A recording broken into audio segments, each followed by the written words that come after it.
B96. It's your girl Karla, and I am here with the amazingly talented Alessia Cara. Hello, how are you? Good to see you. One of the biggest reasons why I'm excited to talk to you is because you're a fellow Cancerian. Mm. Not only do we share a birthday in July, we share a birthday on the same day, same year.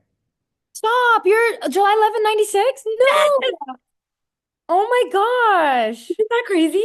That's crazy. Oh my God. I thought it was like already cool that you're a Cancer, but like that's insane. Oh my gosh. So I you feel me on a deeper level. I do. I really do. That's why when I was listening to your new album, I was like, I know an emotional baddie when I hear one. Oh, I feel you. Yes, yes, yes. There's a kindredness there. There Very is. close though, as you know. There's a lot of Yes. difference. Yes. And I wanted to ask you, being in tune with your emotions, what does this album mean to you? What are the feelings that come along with everything? I mean, there's so many. I wrote this album over the course of 3 years, so you can imagine how many things change in 3 years and how Different much, lives. yeah, right? Especially Cancerian, a lot of ups and downs. I have like ups and downs throughout the day, imagine like 3 years. So there's like a lot of feelings there. And I think like I was really just kind of figuring like finding my footing again, just like as an artist, but also as a person. I felt like really lost in the beginning of writing this album in so many ways. And I think this album is just about the process of learning how to fall in love again in so many ways, whether it be in a romantic relationship or fall in love with music again or with myself or with life. Like there was a lot of like stripping down and then rediscovering a lot of things. So that's kind of what the feelings were about. So you started this album 3 years ago. Did you find yourself revisiting songs that maybe you started and thinking like this isn't me anymore and changing them? Or did you leave the different levels through the album and did you just let it grow? Um, I would say the latter. I think I really just tried to let it grow. There were like a few songs that maybe, didn't make the album that had like a lyric in it that I liked that I like repurposed for another song or something like that. But for the most part, I really just tried to let it flow. Because I do think that like even though you might not feel a feeling anymore, it's still important. One, because it was important to you at the time, but I think it'll be important for someone else, even if you're not relating to it anymore. So I don't think you should throw those things away. I think it's important to like capture snapshots of different phases of life. I really like that. I feel like sometimes when I look back into my own life, I try to block out the moments where maybe I wasn't the proudest of who I was or I wasn't the happiest, but I think that all of those make us who we are. So I think that that's really nice that to see that you're also in that progression of your music. I do know that you dropped your album on Valentine's Day, yes? Yes, yeah. Was that on purpose?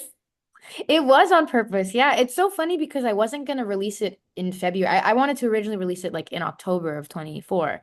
Oh, And when I was like I kind of figured it might be a little bit rushed, and so I was like talking to my manager about like, okay, when should we push it to? And then I was like, maybe in the new year, like maybe February, and he was like, Valentine's Day. I was like, oh my God, love. you're right. I was like, love, hyperbole. And there, I mean, it's on February 14th. There's 14 tracks on the album. I was like, this is a message from the universe. So I took it. Oh my gosh, it's perfect. It's like Taylor Swift has 13 and now you have 14. Exactly. I know. Now it's just like become my number, I guess. I love it. Okay, 14. Every single song has like a different vibe, like a different little world that it is that you're creating. And I want to know what your creative process was in creating those different moments for each song.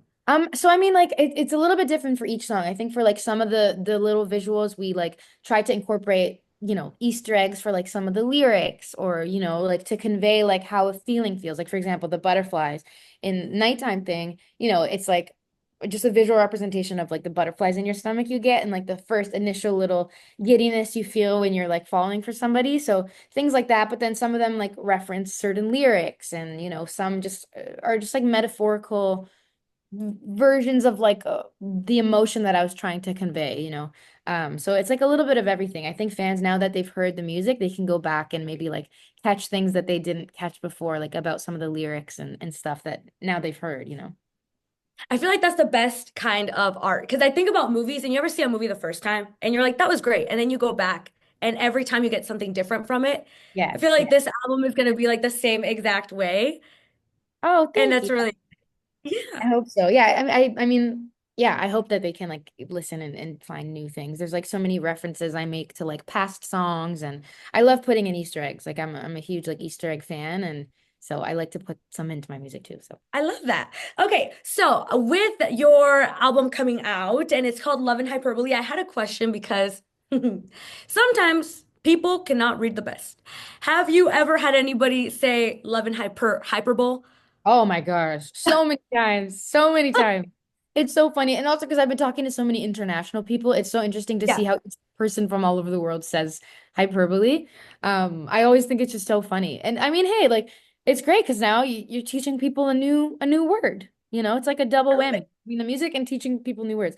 Yeah, it's always so funny though, like because people just say it in so many different ways, but it is kind of a hard word to pronounce, I will say. Why did you choose to go with that title for your album and for your tour? Because I think I mean, like I said, this album is about like falling in love with so many different things. And I think sometimes when you're experiencing different levels of love, whether it's like heartbreak and, pain in love or like joy in love, everything can feel like so much bigger. I think we tend to be very dramatic when we're dealing with love sometimes. And so things can just be so much bigger in your mind than they actually are, for better or worse. And so that's where the hyperbole comes in. It's just like this sense of like feeling so dramatic and feeling like everything is like, so much larger than it needs to be. Yeah, no, this reminds me of when I'm like texting my girls and I'm done with the first date and I say, "Oh my God, it's my future husband." And they're Yes. like, "Well, you don't Like know him, that's what girl." yes, but exactly, but you just feel this like heightened emotion. It's exactly that. Or the opposite. If like someone does something to you, like, I never want to see you again. You're the worst person in the world. So it's like there's this sense of like, this black and white, like massive big emotions. What is something that you're most looking forward to of going back on tour? Oh my gosh. I mean, even just touring in general, because I haven't toured in like 5 or 6 years. It's been so long. My last tour was 2019, I think. So I just think being that's the last time that I spoke to you. Yes, yeah, 2019. in person. Yeah, Yeah. I believe so. Yeah, so it's crazy that like, it's been that long. And so I'm just like antsy and excited to like get out there and play these songs live. And also just like hear people singing the lyrics of this music that means so much to me that I worked so hard on. It's always so amazing to like see them loving it and knowing the words. It's really cool. I know that a lot of artists lately have been into the vibe of like creating themes or little dress codes for their concerts. Is that something that you want to do too? I know that we've got like love, red vibes going. Yes. Yeah, it's so funny because they asked me, a couple of my fans asked me, like what the dress code is. And I'm like, oh yeah, I guess like people are doing dress codes. And it's so cool because this album feels so themed too. So it feels like the perfect time to do that. I feel like my fans were doing dress codes even before. Like they would just like dress like how I would dress, which is so cute. We love a theme. I Yes. love a theme. I love a theme. I love a themed party. Tell me to come in a costume, I'm there. Like I love it. So I was thinking about it, and yes, definitely a lot of like the reds, the charcoal grays, black. And then like I love like a long skirt moment, like loafers, kind of like my fans are joking. They were like, this sounds like business casual. I'm like, not business casual, like Not the millennial in you, girl. I know. I'm like, wait, no, not like tight blazer. I meant like oversized blazer, long skirt, kind of like a Stevie Nicks vibe. Yeah. I'm glad we're setting the record straight here because I didn't want to have to show Not up business in my casual. Yes, no, not like tight blazer. We're not doing any of that. I mean, if you want to, it's also a judgment-free zone. So however you want to right. dress, pull up in whatever you'd like. And I know you've been to Chicago before, but is there anything that you're like excited to visit here in the city or something to eat, something to do? Because I feel like Chicago is, in my opinion, probably a biased one, the best city in the world. So It is. It is pretty great. I do love Chicago. Every time I've been there, I've had a great experience.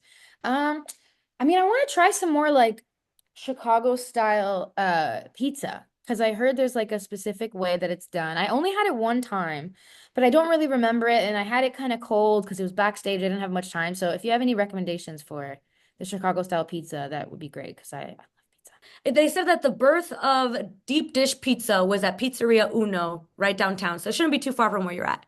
Ah, okay. So I got to go there then. I got to go to like the original The place. OG. Yeah. Exactly. Well, Alessia, I'm so happy that we got to talk. Love and Hyperbole album is out now. Tickets for the tour are on sale now too. Do you have any last words for the people of Chicago that are excited to see you? Oh my gosh, yes. Thank you guys so much for sticking around all these years. I've been doing this for 10 years now. I know so many fans from Chicago who have like been here from the beginning. Even new fans, welcome in. I hope you enjoy the show if you're going. And I'm gonna try my best to make it amazing for you guys because you deserve it. Thank you so much. I'm so glad I got to talk to my birthday twin, and I Yes, cannot oh wait to my see you when God. you are in Chicago. So cool. I can't believe that. That's so exciting. I'll always I remember know, that. how fun. I'll bring us a cake. Yes. Oh my gosh. Yes.